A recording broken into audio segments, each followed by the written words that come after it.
Have you ever been in a crowded room, surrounded by laughter and conversation, yet felt entirely, devastatingly alone? We are more digitally connected than at any point in human history, yet many of us carry a heavy emotional emptiness that seems to hollow us out from the inside. We often try to fill this void by looking for validation from our partners, from our friends, or social media metrics. We chase their approval like water in a desert, but that strategy relies on things we can't control. One misunderstood text, one forgotten plan, or one moment of rejection, and our entire emotional state can collapse. To find a stability that lasts, we have to stop looking for validation in others.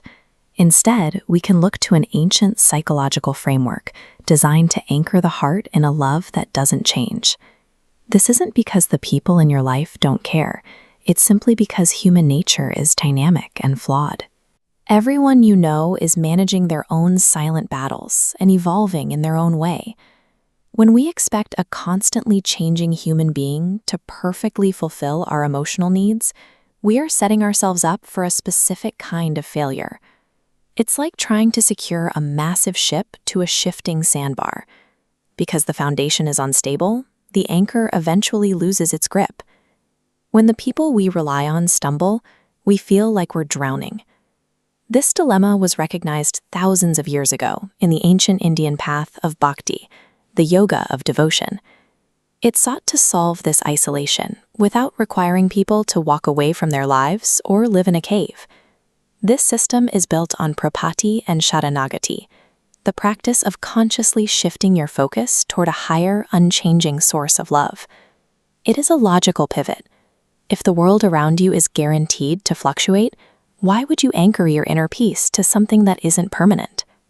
So, how do we actually begin this internal shift?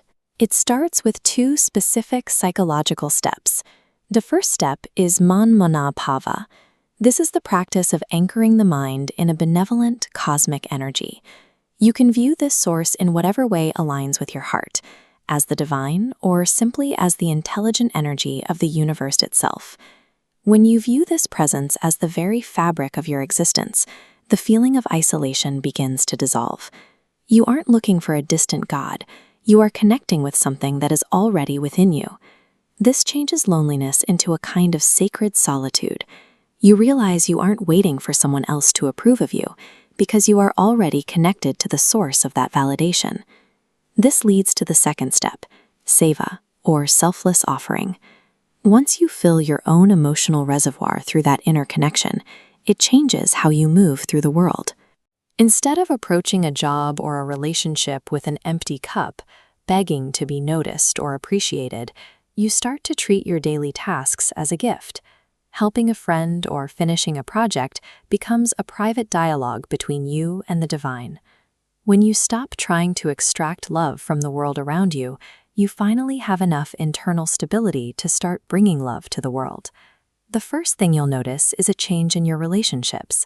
When you no longer look to others to solve your loneliness, you stop holding them responsible for your happiness.